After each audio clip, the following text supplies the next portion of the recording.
Hello, everyone.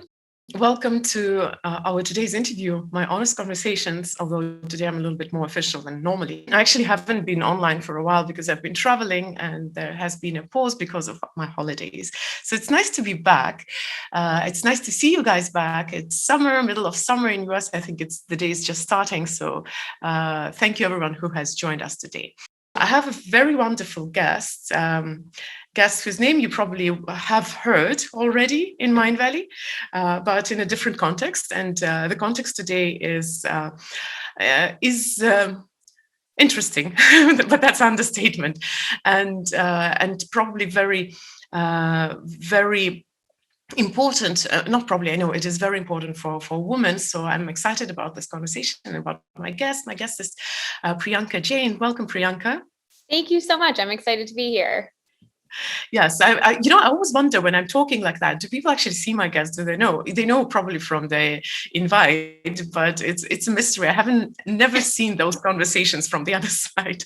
So maybe I'm making a huge mystery and people can see you all the way and you're sitting there and waiting. So however it is, but now it's officially the curtain is drawn. Priyanka Jain and Priyanka, I'll just be a little official for a while and then we'll go into our conversation.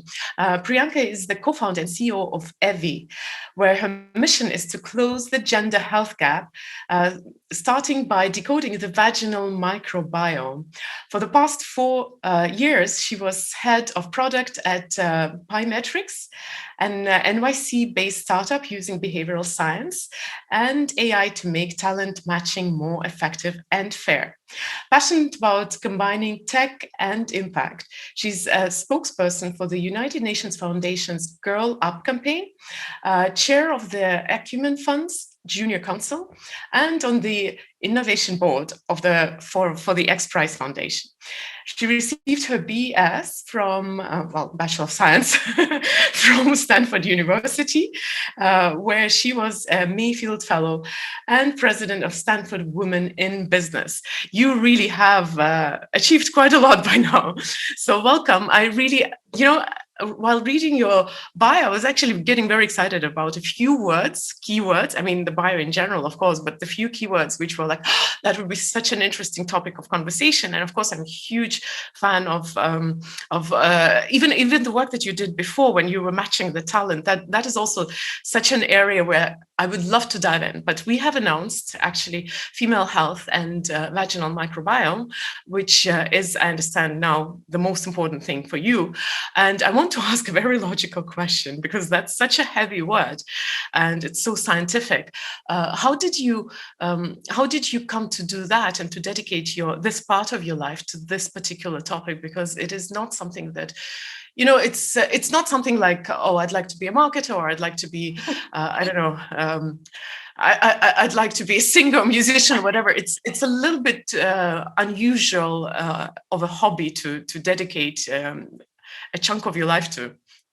Yeah, absolutely. I mean, I think, for all the women on this call, I think we all have our own stories of feeling misunderstood or misdiagnosed or underdiagnosed at the doctor's office. And, as women for so long, that's just been the status quo, right? Is that oftentimes the healthcare system doesn't understand what's happening in our bodies. And just a year ago, I had this realization that, this isn't necessarily a Priyanka problem, right? And it's funny because, I have 2 brothers and I feel like my whole life I've been told, are you drinking enough water? And maybe you should sleep more. And maybe you're just really stressed. And meanwhile, my brothers have always been very cleanly diagnosed. They're on all these interesting precision drugs. And for me, it's always been this broad strokes, like, I don't really know. There's never any data to help us make decisions about you. And then I had this, as I was doing research on this, I realized that women were actually not required to be in clinical research in the United States until 1993. Which means that all treatments, diagnoses, protocol, all of the ways that we think about understanding the human body were actually only ever tested on men. And the reason for that is that women have hormones, and hormones were considered a variable that you couldn't control for in research. So we just didn't study women. And we thought, oh, we'll just study men. And then women are just smaller men. So we'll just give them a smaller dose of everything, right? And obviously that's just not true, right? And to this day, we continue to see that gender health gap manifest in the fact that women are diagnosed on average 4 years later than men across 770 different diseases. We're, for example, 50% more likely to be incorrectly diagnosed when we have a heart attack because, no surprise, all of the ways that we think about the ways that a heart attack manifests are based on men, not based on women, and it manifests differently in women. So we're much less likely to catch it. And in the US, to this day, even though there's this huge gap in our understanding of women's health, we still only put 4% of our R&D in healthcare to closing the women's health gap, meaning understanding the female body specifically. And, a great example of that is that we actually spend 5 times more money researching erectile dysfunction than we do PMS, even though erectile dysfunction only affects 19% of men. But PMS affects 90% of women, right? So there's just this huge gap in understanding the female body. And I became really interested in how can we actually leverage these unique parts of the female body so that we can better understand for ourselves what's going on in our own bodies, but also help our providers better diagnose and treat us. And so as I was researching, what are the best places to start? What are the data sets that could help us better understand what's happening in the female body?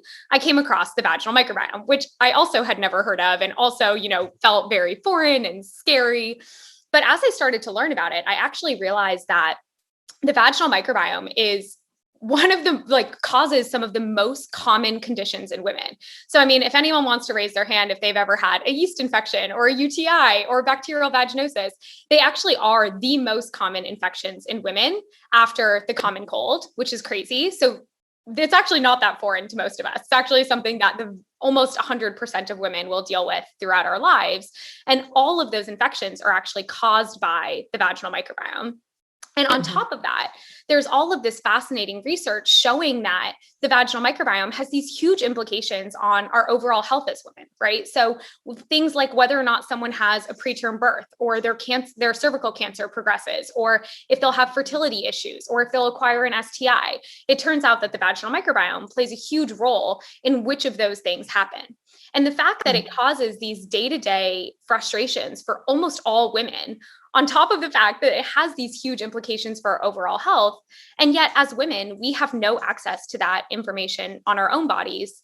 And at no point in the healthcare journey is anyone ever using that data to make better decisions. And so that's really the first thing that we're starting to change with Evvy, which is exactly like I was saying before, right? How can we build new data sets that help us better understand the female body? And we're starting here because it turns out that the vaginal microbiome is incredibly important to both these infections as well as our overall health. And so what we just launched, what was it, the 14th, so very recently, is the first ever at-home test that leverages metagenomic sequencing, so very high fidelity technology, to help both women and our providers better understand what's going on in our vaginal microbiome, how it affects our overall health, and then what we can actually do about it. So we'll definitely go to vaginal microbiome for sure, because that's what we have promised. But I want to still start a little bit further away from that topic, because it's a very narrow topic, and I think once we dive there, we'll kind of get stuck there. So I'd like to ask this. So you are specifically researching vaginal microbiome, but I understand that you know the topic quite well in general as well. Would it be correct to say that if there has been very little research on in health on women, because the only research that has been obviously is from the 90s, then a lot of our understandings in other areas as well, be it fitness or nutrition or any other diseases, is also very male biased. And if so, how does this process even start unwinding? Because even right now, almost anything which is, and I'm in personal growth for 18 years, I come across trainings and teachings about health. It's very seldom that it is split for females and males. A lot of the times we say, oh, it works for both. So how do we start this process? And is it true that that difference should be, or is it in other areas in health as well, not just in that part of the body that only women have?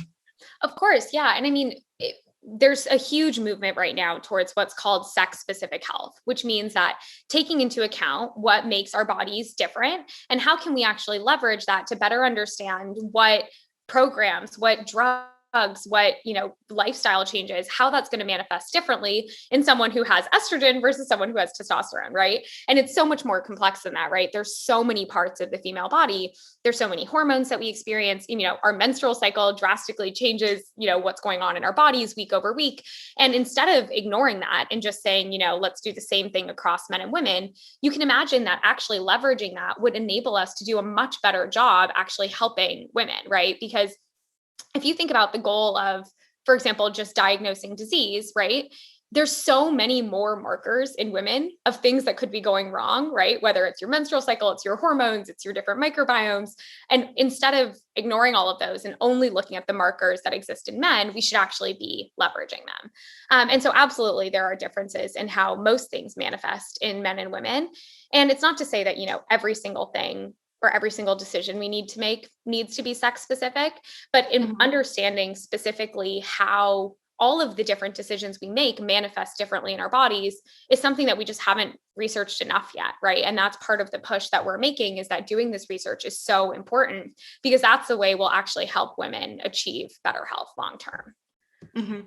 So coming back to where does it start from, I want to ask first our audience and then you. So I wonder, because the topic is obviously very feminine and we announced it, and those people who are here, I wonder if there are any men here, and if there are, could you please make yourself noticed? Because it's interesting for me to know, is it just the topic that only women are interested in, or are there men who actually care about that? And to you, Priyanka, I have a question. Is this something that we women have to push, or is it like with any other area or social area in life that it is usually not just the problem of the group that is concerned? And if so, what is the role of the man in that process of actually taking into account the fact that we have different bodies? Yeah, absolutely. I think, I always say this when I said this all the time at Pymetrics when we were building algorithms. It's the responsibility of people creating technology, who are creating new healthcare systems, new pieces of the healthcare system, to be thinking about how does this manifest specifically in women, right? And I think, my dad, Naveen from Biome, has been on here many times, and I always get in great debates with him about how important it is for everyone at Biome to be making sure that they consider where in their menstrual cycle is someone when they took this test, and what birth control are they on, and starting to understand those unique factors of being a woman that might actually be affecting their results. And guess what? At the end of the day, his recommendations and his products will be better for 50% of the population, right? So even if you only care about this from a profit standpoint, your product will work better for 50% of people if you take into account how women are actually different, right? And our goal is to, we're building a private company that's trying to do that. And I think anyone else who's starting a private company, you will do better if you consider how the female body is different, because your product will work better for 50% of the population. But are there answers to all those questions, or is it something which is actually quite simple to figure out? Just as an example, and those people who have heard one of my interviews actually was talking about female health maybe a month ago to Dr. Stephanie Stima, and I shared this story with her. So those who have been there, sorry for repeating, but I just want to ask you, because I wonder how intuitive it is, how easy it is to actually make adjustments. I was doing a detox about maybe 12 years ago, 12 years ago. I just had my first child, so I was neither breastfeeding nor pregnant anymore. I was just doing a detox with Vision, and it was a diet combination with some kind of supplements. So it was 2 weeks. Nothing too crazy, emotionally totally manageable, physically totally manageable. But at the end of detox, I got my period, and I got out of bed and I fell down, and for 2 days I was in bed because I just couldn't get up anymore, and Vision was totally fine, obviously. So I went to the doctor because I was very shocked, and he said, it's simple, you flushed everything out of your system, including the good stuff. So, and because you just lost also on top of everything, you lost blood, and I have low blood pressure. That's what happens. Why I'm asking that question is that obviously there was like the difference in the results was because I was a woman. There is no question about that. So how easy it is actually to adjust your product, because from the entrepreneurial point of view, why would I bother to put more money into research and to developing a different marketing campaign when I can service half of the population and the other half, if they're lucky, they'll be in the right part of their cycle when they use it. Yeah, I mean, I would just say you're not an ambitious enough entrepreneur then. If you're willing to give up 50% of your potential customers because you're too lazy to spend the money to make sure it works for them, then you just lost 50% of your customers and someone will beat you, right? Because someone else will say, and I think this is the new world, right? That's the definition of precision medicine. The definition of precision medicine is saying, how is this specifically going to work for you? And if you're not doing that for 50% of the population, then you lost 50% of your customers.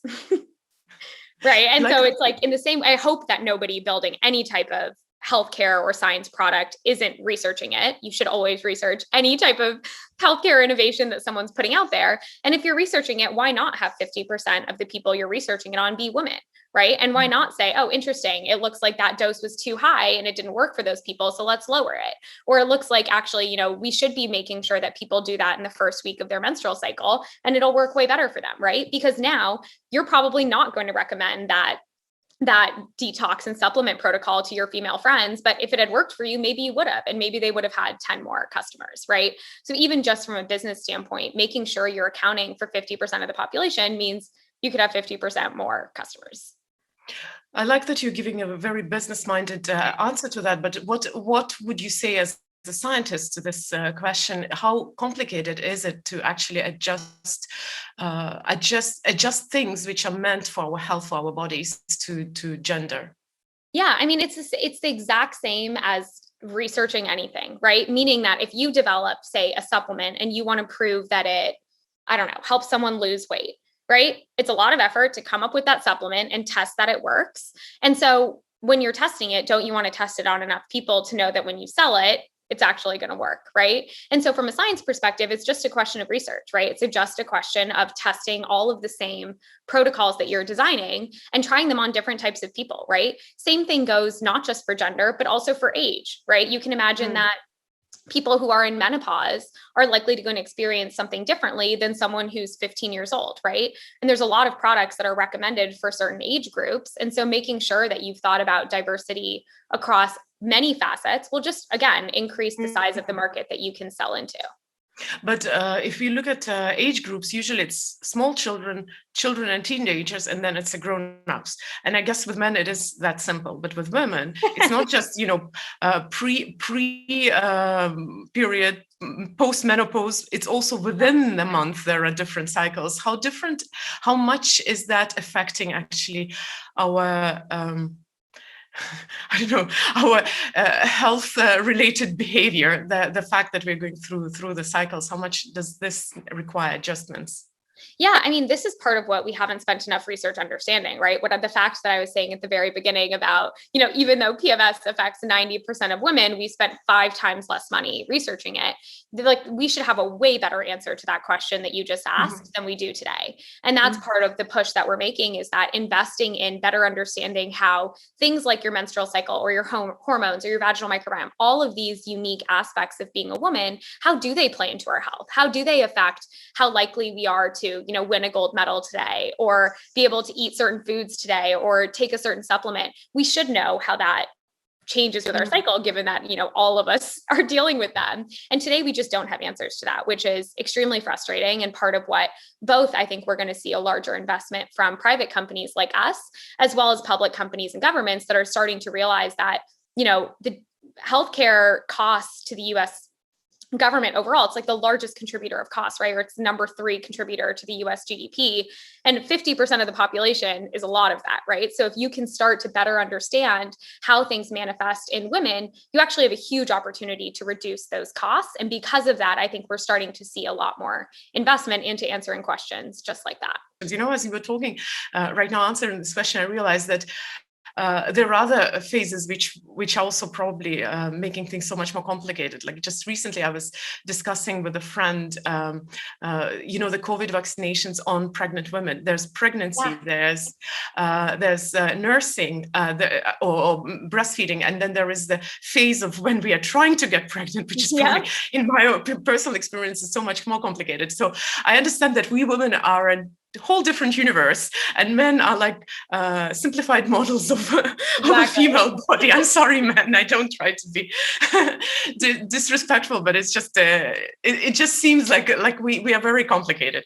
But I want to ask a slightly different question. Priyanka, how much does this thing that talking about female health is largely a taboo, or especially the private aspect of that, not a taboo, but it's something shameful. We don't like talking about our cycles. We don't like to talk about anything very purely feminine. Even you were mentioning birth control, but even that topic is so like just touched upon with little like we don't want to go into that. How much does this affect the overall picture, and is it a hindrance to us actually going deeper and understanding female health better? Absolutely, right? I mean, I don't know how many people here, for example, have heard of bacterial vaginosis, which is one of the infections that is like the most common vaginal infection. I had never heard of that infection until last year. And that blew my mind because it is the most common vaginal infection, and it actually affects over 30% of women every single year. And I couldn't believe I had never even heard of it, right? And it's because, to your point, people don't like to go around saying, I'm experiencing this or I have this infection. But because of that, we go through these experiences feeling so alone, right? And you think you're the only person dealing with this, or you don't have a community to reach out to talk about it. And, compare that to erectile dysfunction, which, is the equivalent for men in a lot of ways. And people talk about it all the time. Viagra ads are on our TVs left and right. There's massive ads in the New York City subway for it. And I think it's time that we start putting that mind share and those conversations towards these issues that are affecting female health, because not only is it a huge part of our quality of life, but it also has these big implications on our overall health outcomes. And we're not going to change that if we don't start talking about it. So in terms of, understanding it, that's part of what we're working on, right, at Evvy. Our goal is to equip every person with a vagina to understand what's going on, how it affects your health, and then what you can do about it. And so what we actually sell is a test. It's a simple at-home Q-tip swab that you can essentially do. And then we do whole genome sequencing to understand everything that's present, so that then you can understand how it impacts your health, and then what you can actually do to change that, whether it's supplements, whether it's lifestyle changes, just better understanding your personal vaginal health. So can you maybe explain a little bit more in detail the science behind that what you're doing? Because I've been avoiding it a little bit, but I think it's time we just jump into that and you tell us what's going on. And what is there for us regular women to know while society is coming around and taking care of us as well as we do? Absolutely. I mean, I can give a mini science lesson on the vaginal microbiome and then interrupt me if it's too boring or too technical. But essentially, if you think about what the vagina is, essentially the structural connection between the outside world, which is full of pathogens and all of these things, and all of these very important internal reproductive organs that we have as women, right? And it turns out that we've evolved with this community of bacteria and fungi, all of what we call the vaginal microbiome, that we've evolved to actually help protect us and help protect some of those really important organs from the outside world. And specifically, there's a type of bacteria called lactobacillus, although, which type of lactobacillus, there's lots more nuance here, but just to simplify it, there's a type of bacteria called lactobacillus that plays a really important role in the vaginal microbiome. And specifically what it does is it produces lactic acid and hydrogen peroxide, as well as producing just kind of like taking up a lot of space on the vaginal wall. And both of those things make it really hard for any type of pathogen to get into the vaginal environment and take hold, right? So it makes the vaginal environment very acidic, and that makes it inhospitable to any type of pathogen that might get into the vagina. And what happens is that throughout our lives, we do things that might break down that lactobacillus dominance, right? If you have sex with someone new or you sit in your swimsuit for too long, I mean, we've all been there. And what happens is, as the pH starts to go up, those bad bacteria start to get into your vagina and start to make a home, right? And when that happens and that lactobacilli starts to lose its dominance, that's when we start to see a lot of negative implications on our health, right? That's when we start to have infections like yeast infections and recurrent UTIs and bacterial vaginosis, which I saw someone say, I felt so shameful. That was my fault. And it's not our fault, right? Those things are not our fault. And part of what's so frustrating is that we don't have great ways of diagnosing those at a very nuanced level or treating them, right? Bacterial vaginosis actually has one of the highest recurrence rates in medicine. It's something like 80% of women recur within 3 months, which is crazy, right? Like, what drug do we say is effective that doesn't even work for 3 months, right? And so essentially that lactobacilli dominance can really protect you from a lot of those pathogens. And as it breaks down, we end up in these cycles of infections that then increase our risk for things like preterm birth or infertility or cervical cancer progression or STI acquisition, because we no longer have that natural protective barrier that I was mentioning at the beginning. Does that make sense?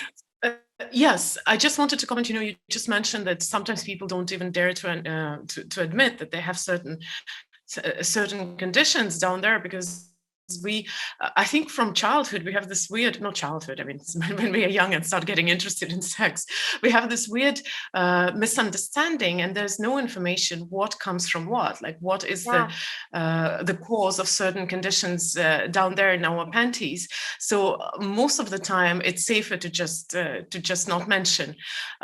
So when is the right time for girls to start understanding that there's another doorway into your body on the other side of your body?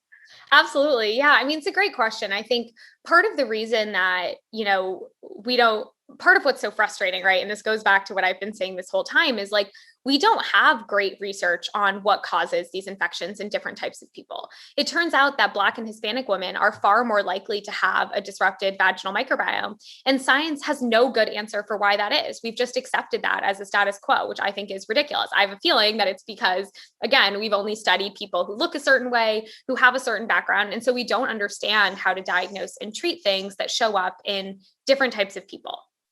And so that's part of what we're trying to change with our product and our data set, if that makes sense. And there's, so much to be done in terms of better understanding the vaginal microbiome, so that then we can better educate the next generation of women so that they aren't embarrassed to be talking about this. I was thinking, you talk so well about how it affects our female health.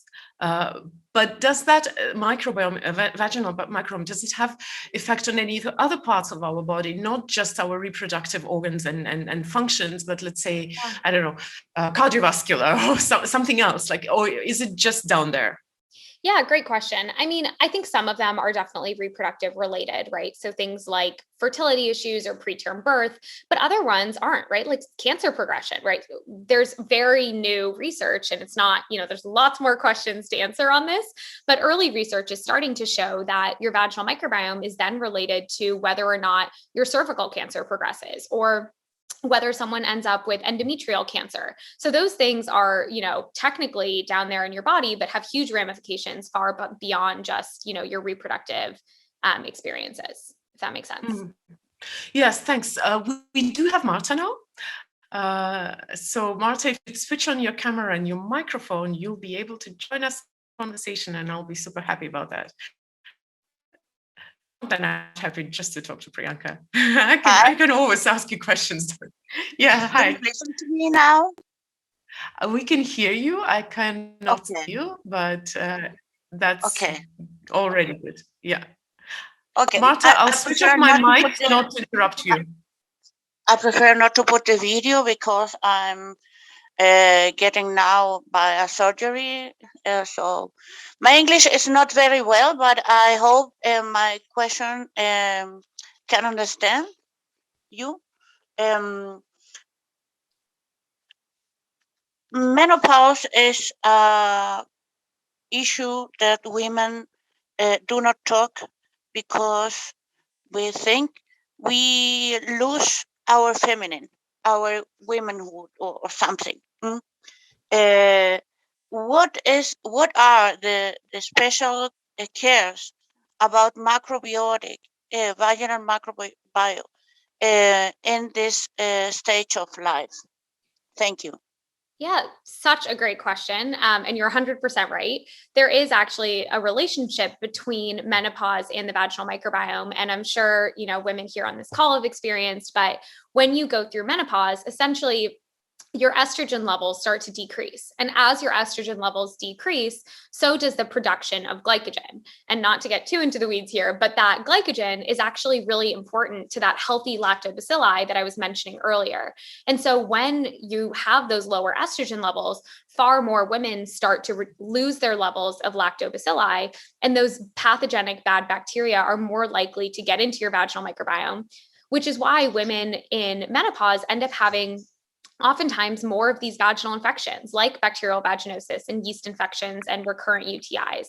And, there's some interesting solutions to that with vaginal estrogen and others. But part of what we hope to do is educate menopausal women about what's going on in their bodies so that they can actually address it in a way that feels right for them, instead of, like you said, Marta, dealing with it on our own and feeling shameful, but instead having real data on our own bodies. Bianca, if we have someone else to ask a question, could you bring them up? And meanwhile, I want to ask a question that came in the chat, but it's an important question. People asking about how to get the test, and also when they get the test, what is the result of it? They do the test, what do they do after that? Yes, great questions. So the test is easy. You go to just evvy.com. It's evvy.com. So a simple one. And the results of the test really kind of have a few components of it, right? First is a full understanding of all of the bacteria and fungi that are present and how those microbes might be related to your symptoms and overall health outcomes, right? So if you're someone who's trying to get pregnant and you want to understand if there are microbes that are present that are related either positively or negatively to fertility outcomes, we can help you understand that. If you're someone who's been suffering with recurrent infections, and we've all been there where your doctor just all they do is give you more antibiotics and you can never get to the root, we can help you understand what those root causes are. And then most importantly, what can you actually do about it, right? So which treatments are most likely to work on your vaginal microbiome, as well as what are the ways that you can actually promote the good bacteria so that you can get back to that healthy lactobacilli dominated state where you're naturally protected from those pathogens. So we have another question, Sarah, but your sound is not on. So if you could just press the microphone here in the bottom, I'll pass the microphone. Yes, great. Now you have the sound. So I'll switch off my sound now too. Okay. Thank you. My question was, obviously there's been a lot of talk about the gut microbiome. So I was wondering if we have got a healthy gut microbiome, or if we can support our gut microbiome, will that help with supporting a healthy vaginal microbiome?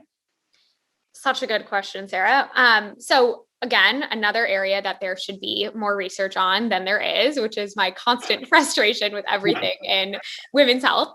But from the research that does exist, that seems to be true. And it seems to be that it does it in two ways. One is through your body's natural absorption, right? Certain bacteria start to make a home in your gut, and that makes it easier for your body to promote good bacteria in your vagina.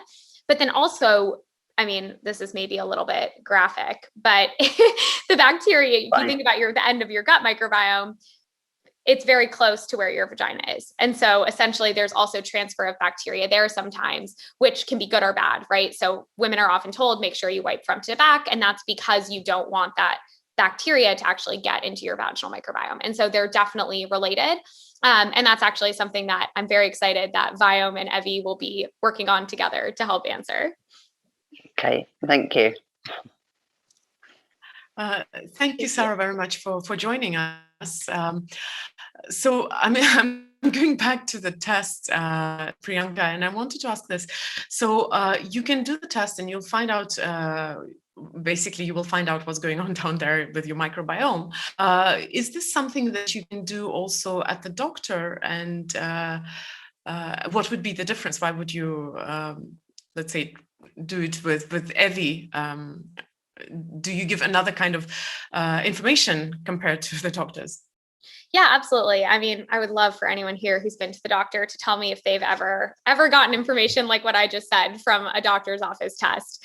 But essentially, when you go to the doctor, what they do is one of two things. So most doctors actually don't even order a test. They take a swab and they actually look at it under the microscope. And literally what they look for is, what are the shapes of bacteria, which is like a very, very crude way of trying to understand what's going on.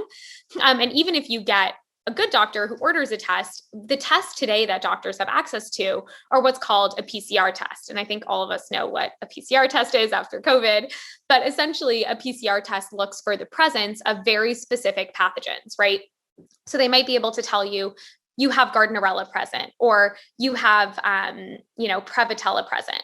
But what that's not telling you is what is the overall ecosystem of your vaginal microbiome, right? Is it 95% lactobacilli with a little bit of Gardnerella? Because that's very different than if it's 60% Gardnerella with a little bit of the healthy, right? And unfortunately, there just isn't access to much more in-depth testing that also then provides you with much better recommendations, right? Because part of the beauty of Evvy is that we're constantly learning what's working for different types of people, so we can then help educate our customers with uniquely what's most likely to help them. And that data set is something that we have ourselves that is not available at a doctor's office yet. But there was a question, so I'll just vocalize that one about dryness and solutions for the vagina. I know it's a little bit specific, but I think it's an interesting question, because whenever we women feel anything down there, we often just assume that it is as it's supposed to be, or everything is okay, unless you're sick. The assumption is that everything is okay, but we don't always ask for help if something is a little off. So can you talk a little bit about dryness and solutions for vagina? Yeah, absolutely. So dryness is definitely it's all part of the vaginal microbiome, right? So what's going on in terms of what bacteria and fungi are present. And one of the interesting things about dryness is that it's uniquely often related to hormones, meaning that, for example, and this is early data, but one of the things that we're starting to see is that certain birth control actually, lower levels of estrogen actually make women feel more dryness, right? So a lot of women in menopause experience vaginal dryness with that decrease in estrogen, and certain birth controls that actually reduce your estrogen can create the same symptoms. And so just being really thoughtful about, how is your hormonal cycle or your hormonal birth control affecting your vaginal microbiome? And there are some interesting, things you can do to help with that, right? There's things like vaginal estrogen, there's some hydration suppositories, and also just generally being aware of and taking care of your vaginal microbiome, making sure if you ever take antibiotics, you take vaginal specific probiotics, and just always give those good bacteria kind of a leg up in your vaginal microbiome so that they can be protecting you and avoiding those types of symptoms. My question came back to me, but if I'm in luck, I'll ask it after word to Claudia, who is right now with us. So Claudia, if you could switch your camera and your microphone, or at least just your microphone. I have an interesting internet connection today. Claudia? Hi, can you listen to me? And hello? Yeah, I can hear you. Hi, thank you. I'm sorry, I'm in Mexico. Okay. So I was wondering, I have a lot of constant yeast infections. I've been to a lot of doctors and there's like no solution. So I was wondering if there's like anything I can eat or stop eating, because I can see like there's something associated with eating sugar. Like when I eat a lot of sugar, it gets really bad. So I don't know if there's something I can do or that can be like more constant, because like I don't get any solution from anyone. Yeah, I feel you, girl. This is why Evvy exists. No, I mean, it is a huge problem. And part of the challenge is that, one, all of our treatments are extremely brute force, and we treat all yeast infections like everything is the same, right? And so part of what we're hoping to do is bring a lot more nuance to what specifically is happening for you, right? Are you finding that, I don't, there's like different types of yeast infections that are caused by either something like Candida albicans, which is different than Yes. Candida glabrata. And there's different treatments that are more or less likely to work depending on which of those you have, as well as thinking about what's the bacterial composition, right? So you might have a certain fungus present, but then understanding how is it actually interacting with the rest of your vaginal microbiome so that you can take a much more holistic approach to fixing it. And so that's exactly one of the things that we're trying to do with our test is look at everything holistically. So we can say, this is where you are right now. In an ideal state, we would get you here.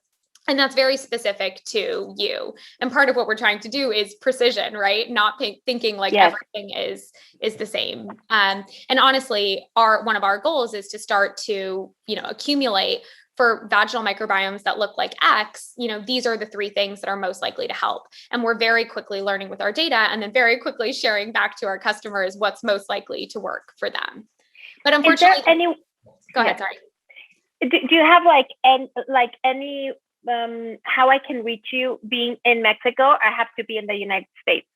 Yeah, I mean, I can definitely give you our contact information and maybe we can try to assist from afar. We're happy to help out where we can. Thank you so much. Of course. I was asking, so when people do the test and you explain to the woman that this is your state right now, and this is your ideal, do you also give a certain treatment plan, or is there something that you can provide, or or do you suggest any like lifestyle adjustments? What happens between that's what you have right now and that's what would be your ideal? That was one of the questions, and I might ask the second one then after. Okay, great. Yeah. So absolutely. So there's a few pieces of it, right? One is if you have disruptive bacteria. And so for all of the, results that we show you, we tag everything with this is protective or this is disruptive. This is neutral. Here's how it's playing a role in your vaginal microbiome. And for anything that's disruptive, we can then give you some advice on the best ways to reduce that disruptive bacteria. So we make it really easy to say, for the disruptive bacteria that's present, research has shown that this specific treatment is most likely to reduce that microbe. And then in parallel, we recommend ways to promote the good bacteria, like I was mentioning before. And then on top of that, based on your unique circumstances, right? If you're someone who's in menopause, if you're someone who's in a long-term relationship or whatever it might be, we can then recommend general kind of overall changes you can make so that you're promoting your vaginal health over time. And one of the very kind of unique things about the microbiome, unlike genetic testing, is that it changes based on your behaviors, right? Mm-hmm. And it can change with your diet, with your lifestyle choices, with your medications. And so it's actually an opportunity to consistently see what really works for you. And so most of our customers actually test every 3 months so they can learn really what's working for them, how is it changing over time, and honestly bring a lot of peace of mind to something that might feel like it's always driving you crazy, so that you can actually have the data on your own body to better manage it. Mm-hmm. And it's interesting you just mentioned the genetic testing, because you did mention somewhere that you can suggest that there may be a problem in a certain area of your life, let's say in getting pregnant or some complications. How is this information actually it's a very interesting, a little bit ethical question, right? Like, do you need to know where your weak spot lies to make it stronger? Do you not need to know that so that you actually don't stress about it? It's maybe not such a practical question, but I'm just curious what you think about it. Yeah, absolutely. And I think that's a little bit more relevant for genetic testing, where you're telling someone you're predisposed to this and there's really nothing you can do about it. That's very different than your microbiome, which is saying, right now, based on this time in your cycle and your current medications and your current lifestyle choices, this is what you're at risk for. But again, the beauty of it is that it actually changes, right? So if you are somebody who is struggling with infertility, and infertility is such a complicated topic, meaning like there are so many facets that can go into whether someone is going to have complications or not. But if your vaginal microbiome is the thing that's contributing to infertility, wouldn't it be amazing to know that and avoid it, right? And so it's just one less thing that you can worry about, because it's actually something that changes, unlike something that, might be harder to change, like your genetics. That's a great comfort to know, by the way, because whatever answers you get, you can do something about that. We are running out of time, and I'm really sorry that my internet connection was so weird today. I don't know what's going on. Maybe it's summer and internet went on holiday here, but I have to ask at the end. I have to ask. So, what would be I know that Evvy does great testing and great results, but let's say if somebody's on another planet and they just don't have access to that, and they came to listen to learn something useful, is there some advice you could give to women in general, those who don't have access maybe to the testing, to information? What can they do for themselves to actually take into account the fact that they're women and they're not little men? Yes, absolutely. I can speak kind of generally at first, which is just remembering to advocate for yourself, right? When we go into our doctors, into the healthcare clinics, making sure that we don't downplay our experiences and our symptoms, right? We should be advocating for, these are the things that I'm experiencing, and challenging our doctors and the system to better take into account, your menstrual cycle, or take into account what birth control you're on or what symptoms you're experiencing when we're making decisions about our health. I mean, so many women that I've spoken to in this journey have told me, nobody believes me, or, the tests don't really show anything because nobody's looking at them in a nuanced perspective. And I think just remembering that, you are the expert on your own body, and advocating for yourself within whatever healthcare system you're operating in is so important. And then overall, with vaginal health more specifically, I think just being aware of the fact that you have a microbiome in your vagina that is important to your overall health is really a great first step, right? So that can mean things like, condoms are really helpful for STIs. They're also really helpful for avoiding infections, or thinking about, general hygiene. I saw someone posting in here earlier about the role of your partner here, which plays a huge role, right? And making sure that, it actually turns out that there's more in semen, there's actually more bacteria than there is sperm. So there's a huge amount of bacteria being introduced into the vaginal microbiome with sex. So just being aware of the fact that you have a microbiome down there to take care of. And if you're taking antibiotics, whether it's for a vaginal infection or if it's for an eye infection, right? Whatever it is, antibiotics are going to affect your vaginal microbiome as well. So being aware of that and looking for probiotics in whatever country you're in that are specifically for vaginal health, and making sure that they actually have bacteria in them that are found in the vagina, because there's a lot of snake oil products out there that are taking advantage of the many challenges that women face. So being aware of it and proactively taking care of it is just really important generally. Thank you so much for your generosity and for your patience with my silly internet. Guys, I want to traditionally ask you, those who are right now in Zoom, to leave a heart for my wonderful guest. And if you're looking at it in recording, some of you will, then leave the heart in the comments below. Priyanka, thank you so much. And in parting, if people would like to follow your journey further, not necessarily as clients, I know there are a few men there, how can they find you? Because I had hard times finding you on regular social media. I understand you're a scientist. You're not just a regular person, but still, how can they follow you? And by the way, guys, there was so many articles just recently came out about Evvy, so you can just Google and you'll find. I'm sure you'll find a lot of interesting information. But you personally.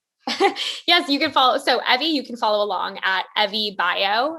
It's EVVY Bio, BIO, on Instagram. And my co-founder, there's some amazing, very cool scientific knowledge, great things about the female body. So I highly recommend checking us out there. And otherwise, you can follow me on LinkedIn. And I always share all of our important updates on the product and what we're working on, and always looking for feedback. So please let us know if you have any ideas or things that we can help with, because our mission is here to help all the women with the health journeys that we've been suffering with for too long. Thank you so much. You have been such a delight to talk to, and I'm really bummed with my internet, because I would have enjoyed a little more unrestrained conversation, but it was what it was. And thank you for sharing the information. Guys, follow Priyanka. If you're not guys, if you're girls, do try out the test, and I'm sure it's going to start changing, because we women need to be recognized as more than just small men, because I think we're much more complicated than that. So Thank you very much and see you soon. Bye. Thank you.